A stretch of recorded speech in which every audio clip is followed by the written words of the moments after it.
C'est parti. Bonjour Morgane. Bonjour Caroline. Je suis super contente d'être là, surtout que, on se connaît parce que tu étais la toute première interviewée de mon podcast quand je faisais Sésame. Ouais. Et c'était une super découverte pour moi de venir t'interviewer. Donc, je suis super contente de te retrouver ici pour une interview sur un thème un petit peu plus précis. Mais si vous voulez connaître plus de choses sur tout le parcours de Morgane, il y a le podcast. On avait...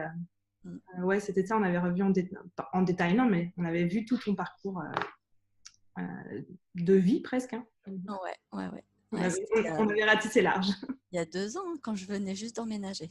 Non, je crois pas que ça faisait si longtemps. Je crois que c'était l'année dernière. Non. T'es Mais, sûre? mais ouais, non, ça fait pas 2 ans. Attends. Je crois pas que ça... Non, ça fait pas 2 ans. Non, ça fait pas 2 ans que je suis entrepreneur. D'accord, je te fais confiance. Mais t'étais pas encore... D'un coup, j'ai un doute. Non, je n'étais pas encore. J'étais dans le processus de me lancer, ouais. Donc voilà, merci d'être là. Moi, je suis sûre que c'était il y a 2 ans, donc je te laisse vérifier. Alors, allez voir le podcast et vous nous direz quand est-ce qu'il a été publié. Donc aujourd'hui, on se retrouve pour donc, faire l'interview sur le thème plus j'allais dire ciblé et en même temps général des liens entre les relations et l'entrepreneuriat. Et on en parlait juste avant de commencer. Ce qui est intéressant dans ton parcours, mais non, d'abord, tu vas te représenter quand même. Qui suis-je? Parce que du coup, moi, je suis partie dans le podcast. Mais non, représente-toi avant. Alors, donc je m'appelle Morgane Sifantus. J'ai un blog qui s'appelle Canard à l'Orange. Je suis entrepreneur depuis 8 ans maintenant et j'explore, on va dire ça, ouais, j'explore la thématique de l'écriture et de l'identité de marque pour les entrepreneurs. Donc, qu'est-ce que ça veut dire? Pourquoi je dis explore? Parce que j'estime que je n'ai pas un métier fixe, mais que voilà, ça évolue en fonction de ma vie, des gens que je rencontre, etc. Mais il y a toujours ce fil rouge qui est l'écriture, donc avec mon blog, avec des livres, avec des newsletters, avec le travail avec mes clientes et mes clients autour de l'écriture, autour de l'intuition et l'identité de marque, c'est-à-dire explorer encore, j'aime bien ce mot, qui on est, comment on veut s'exprimer, auprès de qui, ce qu'on a envie de dire au monde, etc. Voilà. Okay. Merci. Et donc, on parlait juste avant, c'est ce qui est intéressant dans ton parcours, en fait, c'est justement le fait que quand on est entrepreneur, on a à un moment donné, on est en lien, en relation avec les autres, que ce soit principalement des clients, mais ça peut être des partenaires. Des partenaires. Des lecteurs, pour moi, ouais. beaucoup. Donc voilà. Et pour toi, tu as une particularité, c'est que c'est quelque chose qui se fait selon un média particulier pour que ce soit agréable pour toi, c'est ça? Oui, c'est même pas agréable, c'est possible en fait. C'est-à-dire okay. que c'est très compliqué pour moi d'aller à la rencontre des gens physiquement.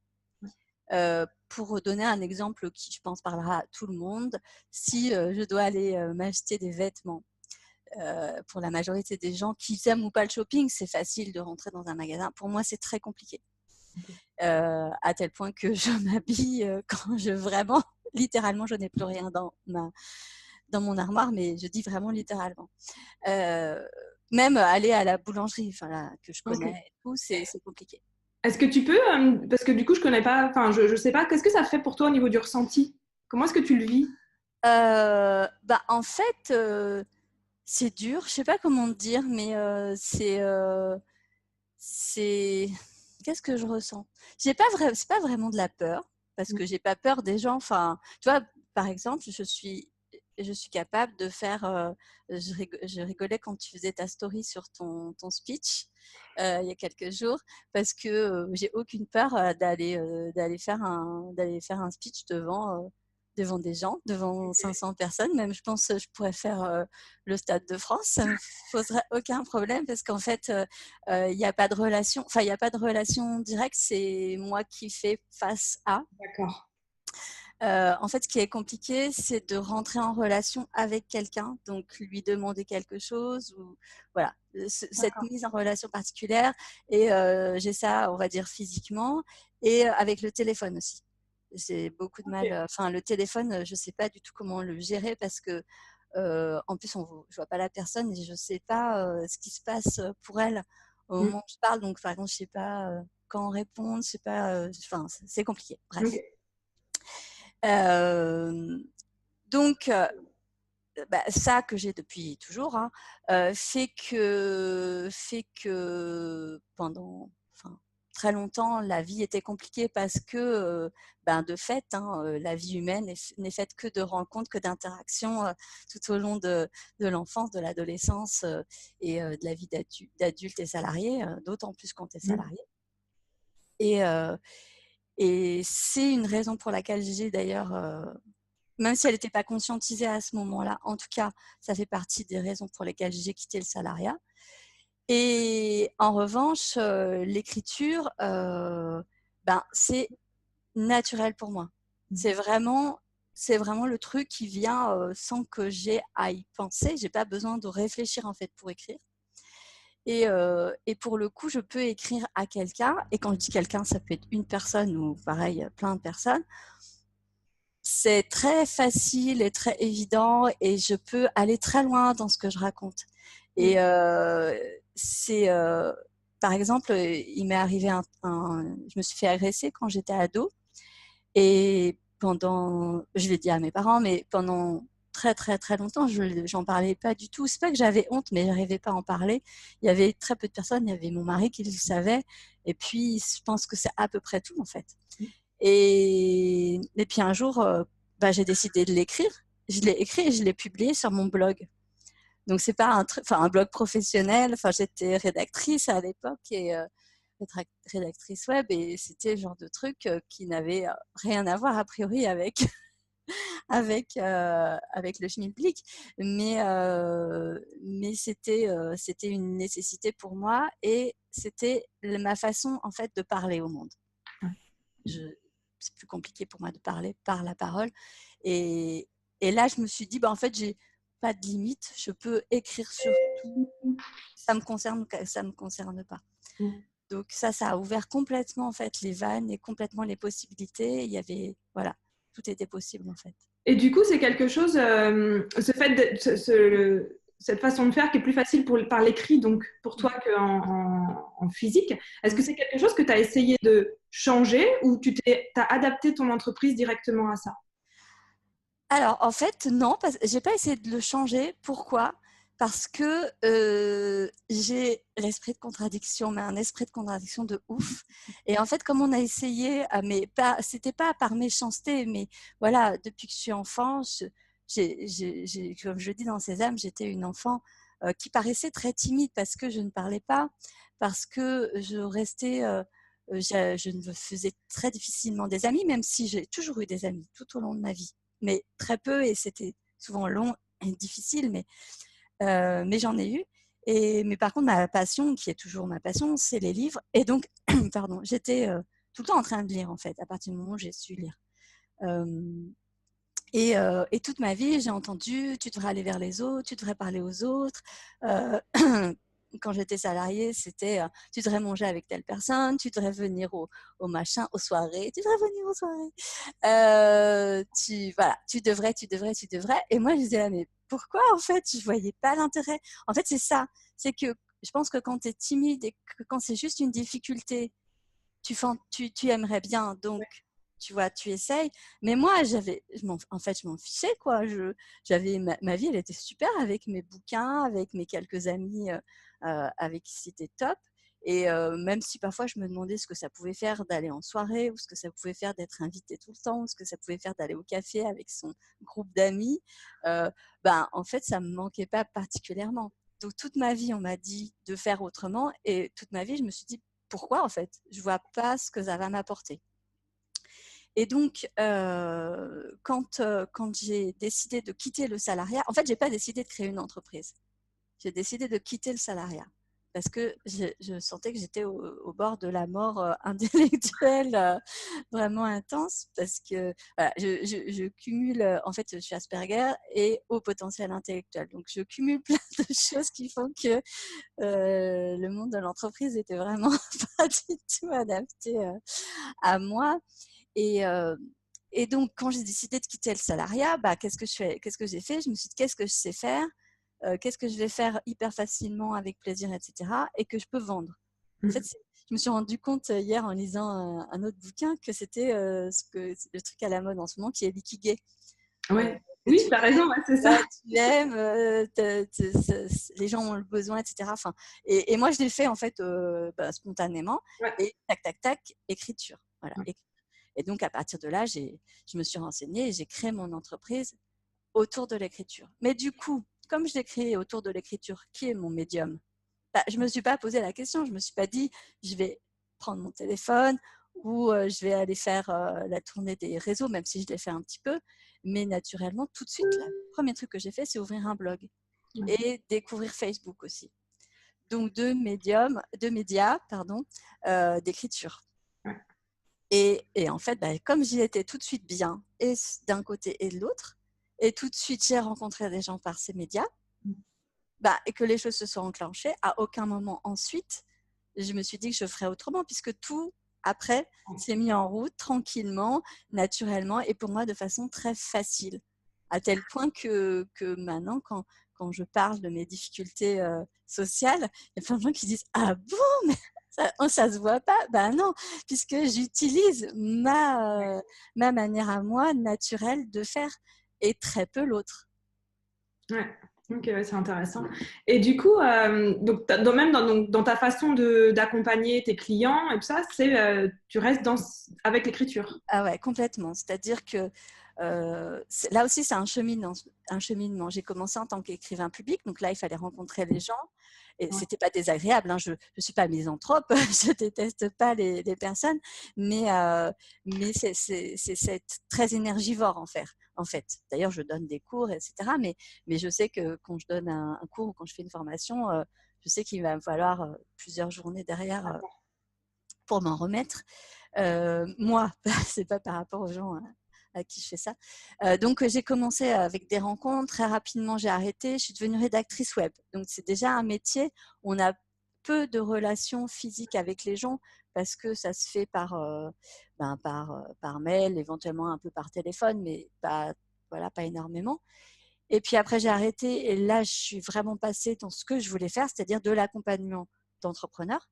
Et j'ai eu une phase où je faisais de l'accompagnement un peu classique, comme du coaching, c'est-à-dire par Skype ou en présentiel.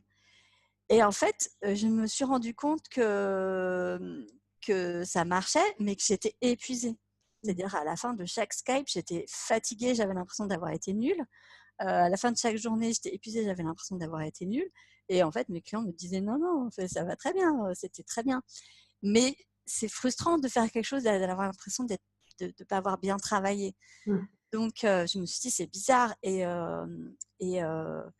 j'ai testé un accompagnement par écrit et j'ai adoré le faire. Et je me suis rendu compte que j'étais encore meilleure que par oral. Et du coup, je l'ai proposé et aujourd'hui, je ne fais plus que ça. Que ce soit en individuel ou en groupe, c'est que par écrit. Alors, ça m'arrive de faire une journée ou des choses. Je te dis, je fais aussi des formations. Enfin, à Lyon, je fais aussi des formations, des choses comme ça.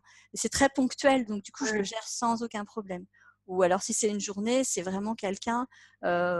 Maintenant, les gens sont prévenus, donc moi, j'adapte aussi ma manière de faire.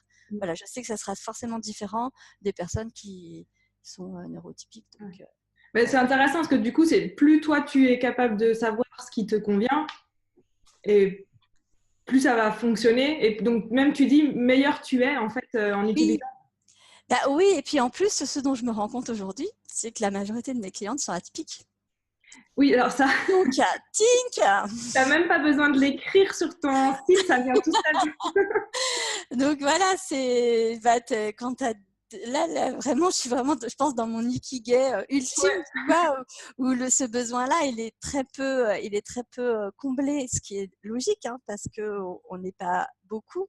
En plus, quand on cumule plusieurs spécificités, on est vraiment dans une zone très particulière. Et sans le conscientiser, sans le stratégiser, ben moi, je suis arrivée là. Et c'est aujourd'hui que je découvre que les personnes me disent ah oui, mais moi je suis ça, moi je suis ça, ou et voilà, ça cristallise en fait tout ça. Ouais, mais ça, c'est rigolo. Du coup, pour moi, c'est la même chose. C'est pas du tout Ouais, quelque chose que je mets en avant, mm, mais tous mes clients, bah oui, clientes mm, euh, au potentiel. sont au potentiel, sinon. Oui, bien sûr. Mais du coup, j'ai même, ouais. Si, bah, a priori, je me dis, est-ce que je ne peux pas accompagner les autres? Mais tu vois, je ne sais même pas. C'est peut-être que ça fait juste la partie de ce que tu as envie de faire dans le sens, dans ce qui t'est naturel. C'est ça. Mais du coup, ça se fait vraiment hyper naturellement. Et donc, toi, Ouais. tu vois la même chose. Tu n'as pas Ah besoin oui. d'écrire le truc, quoi. Bah, en fait, je me suis posé la question. J'ai une de mes clientes, c'est elle qui a été à l'origine de plein de découvertes sur moi. Et je lui disais que je m'interrogeais sur le fait de communiquer plus largement, même si maintenant je le fais de façon très naturelle, mais vraiment de créer des choses spécifiques. Et elle rigole, elle me dit non, mais en fait, tu C'est fais déjà. déjà. Mais pas. Et elle m'a dit, donc elle est Asperger, et elle m'a dit, j'ai travaillé avec toi parce que j'ai compris en te rencontrant, ça a été vraiment un flash. J'ai compris que toi aussi, même si bon, il y avait pas, j'avais pas du tout moi conscience de ça à l'époque. Et, euh, et c'est cette reconnaissance en fait invisible.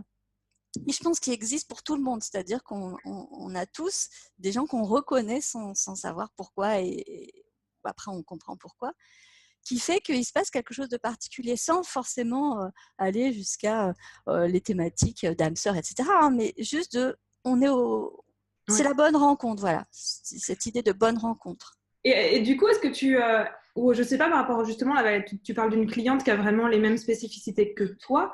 Qu'est-ce que ça, comment est-ce que ça joue, ça, justement, dans l'accompagnement? Est-ce que c'est quelque chose que tu prends en compte ou c'est naturel? En fait, c'est naturel, c'est-à-dire que je peux pas faire autrement que comment dire, je peux pas faire autrement que de travailler comme je travaille.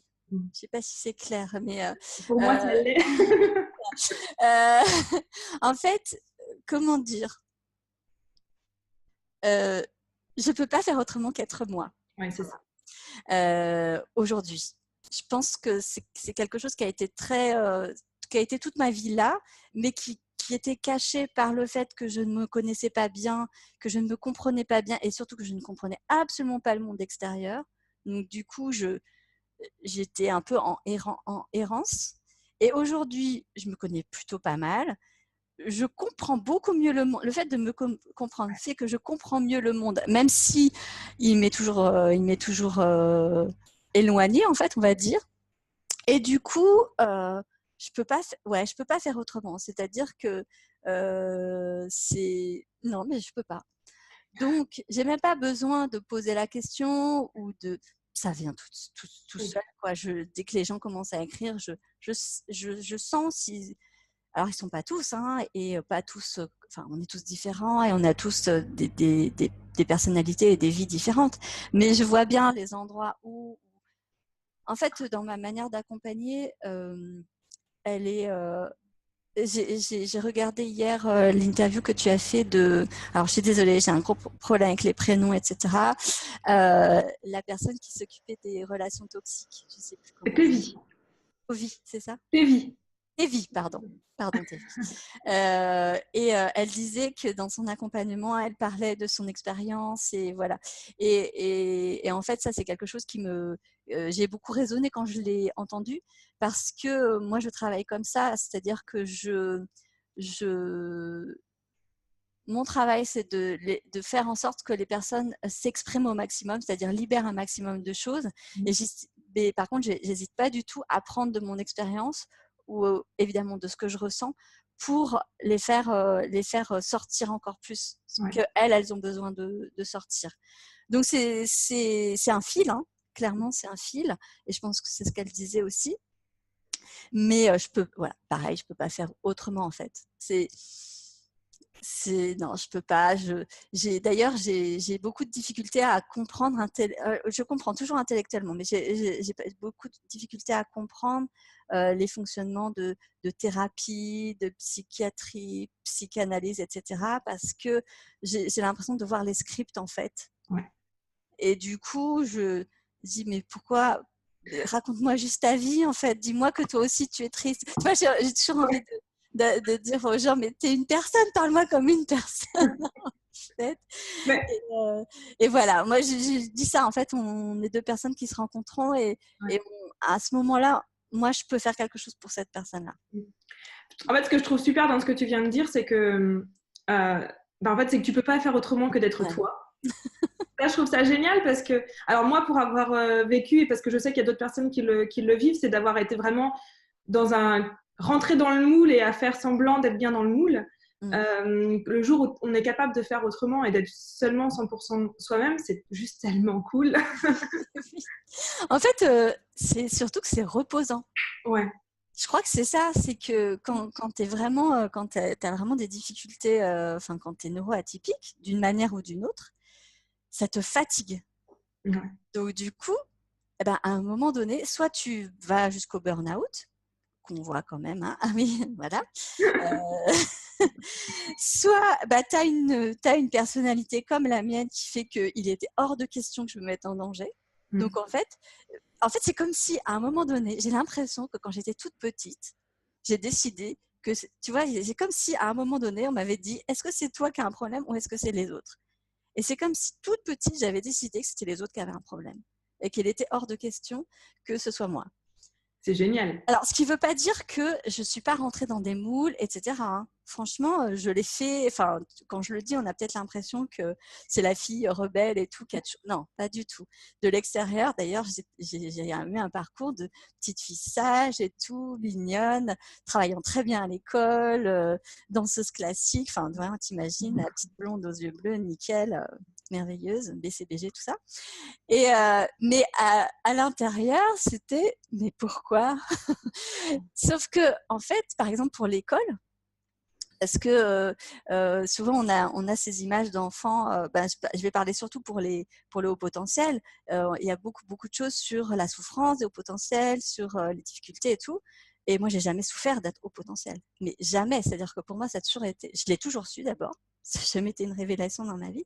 Et pour moi, c'était un plus, c'est-à-dire que c'était facile. J'ai pu faire toute ma scolarité facilement, en travaillant, mais c'était facile. Et du coup, pour moi, c'était un plus, parce que c'était tellement fatigant, les relations sociales, qu'au moins, tout le reste, c'était facile.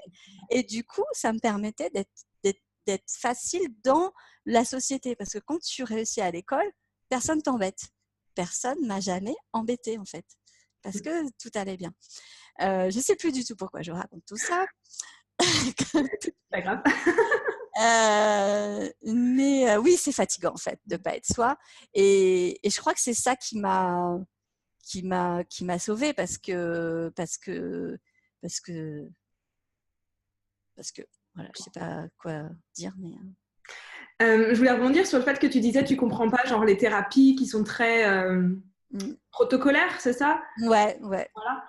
Donc toi tu travailles sans méthode, comment ça fonctionne Oui. pour toi?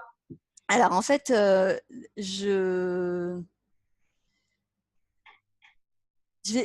fait, si j'ai eu une méthode, c'est-à-dire que dans mon parcours, il s'est passé quand même un truc, c'est assez incroyable. Enfin, c'est incroyable.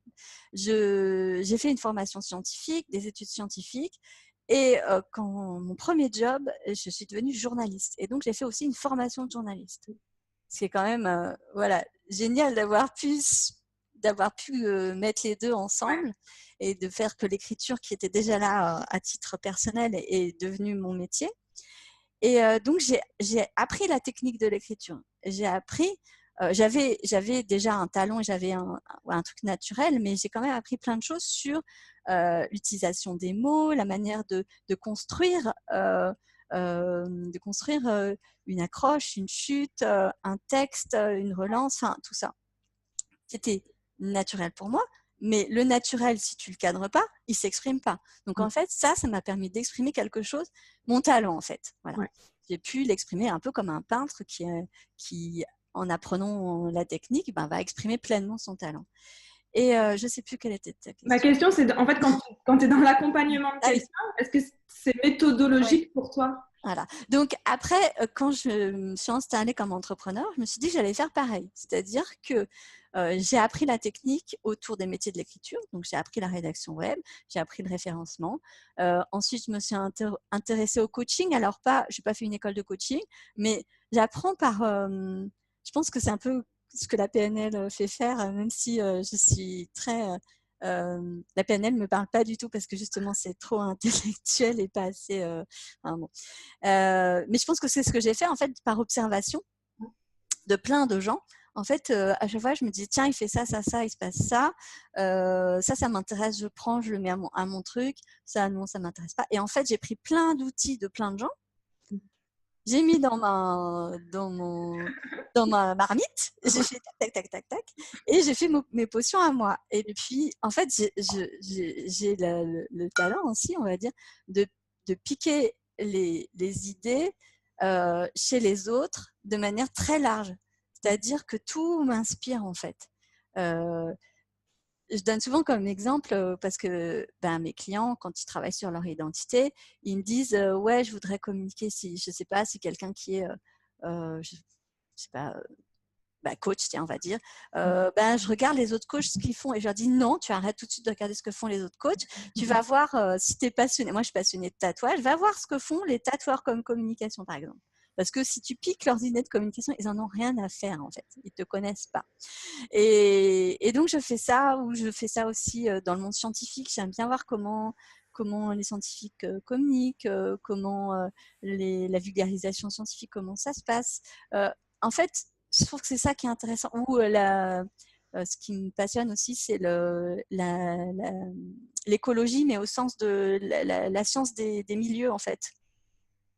Donc écologie, et notamment dans les sciences humaines. J'adore tout ce qui est sociologie, neurosciences, sciences cognitives. Ouais.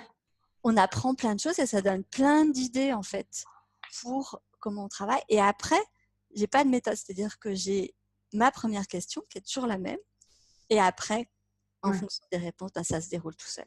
Voilà. Okay. Ou pas, parfois c'est compliqué, et dans ce cas-là, pour moi c'est difficile à gérer quand la personne est plus... quand il y a beaucoup d'émotionnel, c'est compliqué. D'accord. Voilà. Attends, je mets une question de côté. Quand c'est émotionnel pour la personne en face, en fait, quand elle t'apporte beaucoup de choses d'elle qui est émotionnelle? Non. Je peux gérer énormément de choses. C'est-à-dire, je suis capable de lire tout. Ouais. Absolument tout. Même les pires choses qui te soient arrivées, je suis capable de lire tout. Je suis empathique, mais je ne suis pas compassionnelle. C'est-à-dire que je ne ressens pas l'émotion que tu as ressentie. Je la comprends, je la vois, mais je ne la ressens pas. Donc, tout va bien. Alors, ça me pose des problèmes justement dans les relations physiques. Quand quelqu'un vient un drame, tu vois, moi, je ne prends pas dans les bras. Tu la tapes sur l'épaule. Ouais, c'est un peu ça. Moi, je suis un peu mais par contre, j'ai très bien écouté et tout parce que justement, je ne pars pas dans l'émotion, même si je peux pleurer et tout, mais je suis stable à l'intérieur. Ouais. Non, c'est l'émotion au sens de la personne qui va se perdre dans ses propres émotions. D'accord. Voilà, qui va avoir très peur ou qui va être très... Ouais, souvent c'est ça, les gens qui ont très peur et donc qui vont mettre des freins ou des gros blocs ou des choses comme ça. Et en fait, à un moment donné, je me sens impuissante. Okay. Parce que l'attente, en fait, c'est quand l'attente me submerge. Voilà, les attentes des autres peuvent me submerger. Donc, c'est pour ça que dans ma façon de travailler, je fais jamais de promesses. Je fais même de l'anti-vente. Parfois, je relis mes pages de vente et je suis là, mais tu fais tellement de l'anti-vente, c'est n'importe quoi. Parce que justement, je sais que je ne peux pas gérer les attentes. Donc, je veux vraiment que les gens qui viennent, ils se disent soit ils se sentent complètement. Et du coup, dans ce cas-là, il n'y a pas d'attente, en fait. Ils savent qu'ils sont au bon endroit et que de toute façon, ils trouveront ce dont ils ont besoin d'une manière ou d'une autre. Soit ils ont des attentes et là, j'essaye vraiment de les dézinguer pour leur dire sache que je n'y répondrai pas. Et en fait, ça fait vraiment le nettoyage de personnes qui savent qu'ils ont besoin d'être rassurés. Moi, je ne rassure pas les gens. Donc, ils vont voir quelqu'un d'autre et c'est pas du tout un souci. Et ça en fait, ça, je l'ai découvert au fur et à mesure. Hein, c'est pas un truc qui est là depuis longtemps. Et ça m'a beaucoup libérée parce que du coup, je suis capable d'aller plus loin avec mes clients parce que je leur dis tes attentes en fait ne m'intéressent pas. Moi, dans mon travail, on va aller dans des endroits où tu t'attends pas forcément. Je trouve que c'est super intéressant aussi. Du coup, ça rejoint un peu ma façon de travailler où des fois on m'a demandé, mais donc quand on signe le contrat, il n'y a pas de promesse de chiffre d'affaires que je vais atteindre et tout. Non. Moi, j'ai même pas de contrat, tu vois. Bon, ça c'est aussi très personnel, c'est-à-dire que ça m'angoisse beaucoup. Alors, j'ai pas d'angoisse administrative du tout. Au contraire, je suis un peu obsessionnelle des chiffres, donc j'adore faire la compta et tout. Je suis capable de passer des heures pour trouver un centime qui manque. Hein. Mais par contre, je suis une angoissée des attentes, donc d'un contrat. Et je préfère être dans une relation, c'est-à-dire que si à un moment donné, notre travail ne te convient pas, qu'on en discute par écrit, voilà, et que j'aime bien trouver des solutions ou ça me dérange pas de dire là j'ai pas réussi, voilà, je fais en sorte que ça m'est arrivé et c'est plus, enfin je préfère travailler comme ça et j'ai jamais eu de mauvais, enfin j'ai eu des choses qui se sont mal passées sur le coup, mais par contre sur mon bilan de 8 ans, j'ai jamais eu, par exemple, de mauvais payeurs. Jamais, j'en ai zéro. Ah, mais alors, ouais, Voilà. moi je suis pareil. Je parlais avec quelqu'un, je sais plus qui c'est une coach aussi avec qui j'ai parlé il y a pas longtemps, qui me disait comment tu gères les mauvais payeurs et tout. Écoute, je lui dis j'ai pas eu et avant j'avais pas de contrat. Moi je suis passée au contrat parce que là, quand en changeant de pays pour créer la structure et tout, c'était obligatoire. Bref, donc voilà, mais moi non plus, j'ai jamais eu de mauvais payeur et j'ai pas de problème à devoir arrêter une relation avec un client avant s'il y a besoin. Enfin, bref, c'est quelque chose de voilà. Et du coup, je sais plus ce que je sais plus ce que je disais. Je sais plus. C'est pas grave. on est bien toutes les deux. Hein, ouais, c'est pratique de.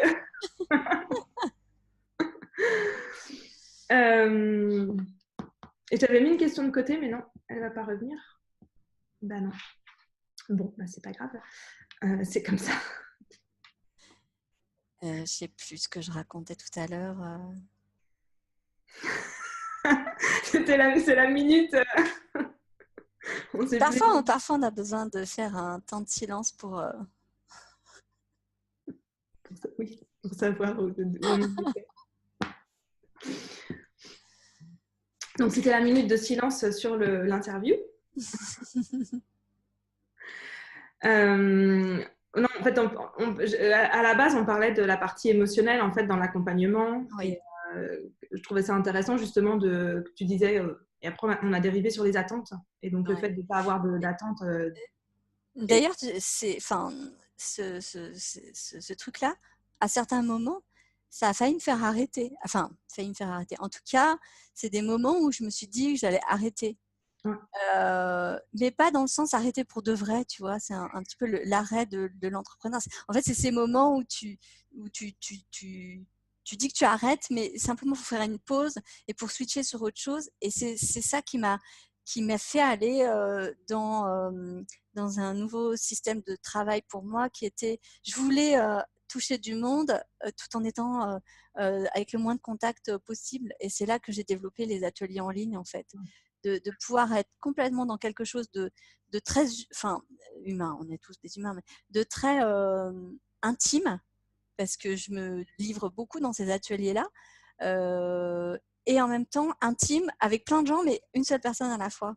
Et en fait, le livre et l'atelier en ligne, pour moi, c'est exactement ça. Parce que finalement, tu peux aller loin tout en étant, sans avoir l'interaction. Et souvent, je regarde les artistes et je me dis que l'écriture, c'est quand même l'art génial parce que tu n'es pas obligé d'aller voir les gens quoi, pour faire ton truc. Et quand je vois les chanteurs et tout, je me dis, oh là là, quand même, ça doit être relou d'être célèbre parce que moi, je ne pourrais pas. Hein. Par exemple, je pourrais... Ah non, ça serait trop. Mais l'écriture, en même temps, je trouve que ça, c'est aussi quelque chose. Donc, du coup, ouais, tu n'as pas besoin d'être sur scène pour lire ton livre, mais c'est quelque chose qui est hyper intime, comme tu dis Ouais. justement. Euh, alors, je pense qu'une chanson, un tableau, ça l'est aussi, mais moi, je le ressens comme s'il y avait plus un film, en fait, où il faut réfléchir, pas réfléchir. Bah, tu as l'interprétation. En fait, tu n'as pas directement le. Bah, en fait, le livre, c'est le seul art où tu dois faire un effort pour y aller, Ouais. pour la voir. Parce qu'une peinture, tu la vois sans effort, enfin sans effort, on comprend ce que je veux dire. Une chanson, tu l'entends, une sculpture, enfin, tous les arts visuels, ils sont visuels. Et l'écriture, c'est visuel aussi, mais tu dois faire l'effort de lire. On ne peut pas te forcer en fait à lire. Ouais. Et du coup, il y a cette relation particulière de. En plus, on parle directement, enfin, c'est le fait d'avoir des mots, de ne pas avoir le filtre de l'interprétation. Enfin, il y a aussi de l'interprétation, Oui, mais quand évidemment, des même. mots et de l'histoire, mais on est quand même dans une parole directe, en fait, Ouais. qui est un peu paradoxale. Et d'ailleurs, moi, je rapproche beaucoup l'écriture du podcast. Parce qu'il n'y a pas le visuel. En fait, le visuel, c'est un peu la cristallisation pour moi des difficultés. Il y a aussi le corps. Ouais. Mais le visuel, puisque le Skype, ça me fait ça aussi. Ouais. Et alors que dans le podcast, on a la voix. Et en fait, je disais à une cliente il n'y a pas très longtemps, qui se posait beaucoup de questions dans le fait de se montrer. Et donc, je lui parlais de newsletter et je lui parlais de podcast parce qu'effectivement, quand tu lis une newsletter ou que tu écoutes un podcast, tu sais qui est la personne, mais tu ne fais pas forcément le lien. Elle peut te dire des trucs incroyables, mais c'est comme si c'était un petit peu désincarné, mais au sens positif du terme. Alors que si tu vois une vidéo, ben, la personne, ce qu'elle dit, c'est complètement incarné pour le coup dans sa chair. Et donc, il y a beaucoup plus de réactions qui sont lié à la personne qui le dit, plutôt qu'au ressenti que tu as d'entendre ou de lire telle chose. C'est pareil, je ne sais pas si c'est hyper clair. Mais du coup, je trouve que l'écriture ou le podcast permet aux gens qui l'écoutent ou qui lisent d'intégrer ce qu'elles reçoivent et de le vivre pour elles-mêmes sans jugement sur la personne qui émet en fait la chose. Ouais, c'est hyper intéressant comme façon de voir. Et du coup, là, je voulais faire, on arrive bientôt mais de l'interview, mais en fait, je voulais faire le parallèle que je trouve super intéressant entre le fait que, bah, au départ, on a parlé que pour toi, la relation directe avec une personne, donc en présence, enfin, quand je dis direct, c'est en Oui. présence, c'était compliqué, mais en même temps, en fait, ta façon de rentrer en relation avec les gens, qui est l'écriture, est hyper intime, puisque c'est pas du small talk, comme on dit. C'est pas juste à demander quel temps il fait chez toi, tu vois. Et je trouve hyper intéressant, en fait, ce paradoxe, enfin, paradoxe, ouais, quelque part, ce paradoxe, et de redire que c'est plus tu te connais toi-même, plus tu es capable d'utiliser ça, en fait, correctement dans ton business pour le vivre du mieux possible pour toi, quoi. Ouais. Bah, de toute façon, pour moi, c'est la base. C'est la base de tout entrepreneur, c'est de commencer par apprendre à se connaître. Et souvent, très souvent, on le fait pas tout de suite, ce que je comprends tout à fait moi-même, parce que je pense qu'on a besoin de se confronter à une réalité, en fait, se confronter aux difficultés, etc. Et souvent, on fait le travail un petit peu après, ou alors on le fait encore après. Et c'est intéressant d'ailleurs quand on a déjà un parcours et qu'à un moment donné, on met sur pause et qu'on se dit, OK, là, j'ai réussi et tout, mais je ne suis pas forcément à l'endroit que je voulais, je mets sur pause. Et là, je trouve que c'est le plus passionnant parce qu'en fait, on a évacué toutes les problématiques de type est-ce que je vais réussir, comment on trouve un client, tous les trucs comme ça qui sont logiques quand tu commences, mais qui ont pas, qui en fait qui viennent polluer la travail sur l'identité. Ouais. Parce que ou le problématique de l'argent, tant qu'on gagne pas de l'argent, ça vient hyper polluer. Euh, et, euh, et en fait, on a besoin d'avoir une tranquillité, une espèce de légitimité intérieure pour se dire, OK, là, ça, c'est fait. Maintenant, je peux passer à l'étape importante pour moi qui est qui je suis et comment je vais l'exprimer pleinement et du coup, de continuer sur sa lancée et parfois de complètement basculer. Hein. Il y en a qui changent. Enfin, moi, j'en suis l'exemple, mais Livia, par exemple, c'est régulièrement, elle fait comme ça des grands sauts et moi aussi d'ailleurs, et puis plein de gens autour de moi. Et en fait, on est de plus en plus dans sa zone à soi et en fait, je sais pas comment dire, mais non, mais là, je suis partie à un endroit, je vais revenir sur Terre. Voilà. Mais c'est intéressant ce que tu dis justement une fois que tu as enlevé les problématiques de départ qui polluent, qui en effet, trouver un client, gagner de l'argent, ça pollue beaucoup. Et du coup, une fois que tu as fait ça, tu peux plus te poser pour aller explorer en profondeur qui tu es vraiment. Et en même temps, moi, j'ai l'impression que si tu le fais pas à peu près en même temps, tu vas galérer grave à trouver des clients, à gagner de l'argent. En fait, de toute façon, c'est quelque chose à faire tout le temps. Ouais, c'est ça. À faire tout le temps et c'est aussi dans les difficultés. Alors quand je dis difficultés, c'est pas forcément dur, mais dans les contraintes que tu rencontres dans la création de ton entreprise que tu apprends à te connaître. C'est avec les clients pourris. Moi, j'ai eu plein de clients, c'était naze. Et en fait, je sentais que c'était naze au départ, mais j'acceptais parce que je savais que ça allait m'apprendre quelque chose. Et c'est comme ça que tu te construis. En fait, je pense que tout ça est une question de conscience. C'est-à-dire que si tu te dis, régulièrement, je me pose pour conscientiser ce qui était bien, ce qui n'était pas bien, ce que j'ai compris sur moi, sur les autres, là où je sens que je peux aller plus loin, là où là, non, c'est vraiment moi, et si je fais différemment, c'est trop foireux. Enfin, toutes ces questions diverses et variées que tu peux te poser, en fait, ça devient après une sorte de routine. Tu n'as même plus besoin de te les poser. Tu intègres naturellement des choses. Les deux se font en parallèle et puis avec des points de passage un peu plus forts quand vraiment tu as des crises, hein, comme ça peut arriver, enfin ça arrive à tout le monde. Ce qui, à mon sens, est plus problématique, c'est quand tu t'enfermes en fait. Pour moi, je pense que les zones les plus complexes, c'est pas tant les entrepreneurs qui réussissent pas, parce qu'à un moment donné, de toute façon, ils seront obligés de faire quelque chose. Soit de redevenir salarié, ce qui n'est absolument pas honteux, parce que alors ça, on a l'impression que c'est la honte, mais pas du tout. Non. Pour moi, là où c'est plus problématique, c'est les gens qui réussissent et qui ne sont pas bien. Ouais. Parce que là, en fait, ils ont d'abord, les personnes se mettent elles-mêmes une pression. Il y a une pression extérieure parce que la réaction typique, pardon pour les neurotypiques, mais ça marche hyper bien, tu vas pas faire autrement. Mais si, on ne change pas une équipe qui gagne, n'est-ce pas? Et toi, tu es là, j'aime pas ce que je fais. Mais tu as raison, moi je l'ai ressenti sur certaines personnes où tu te dis, ok, ça marche, mais il y a un truc que tu te dis, ah, ça va pas, mais j'imagine que pour la personne, il y a une pression à l'image qu'elle dégage et tout ça, ça peut être super difficile. C'est de la dissonance en fait. On parlait tout à l'heure de... dès que c'est dissonant, il y a un moment donné où tu vas le payer. Donc, soit tu te dis, dès que ça commence à l'être, hop, tu travailles. Soit tu vas loin, loin, loin, loin. Et à un moment donné, il se passerait quelque chose d'insatisfaction, de frustration, voire pire.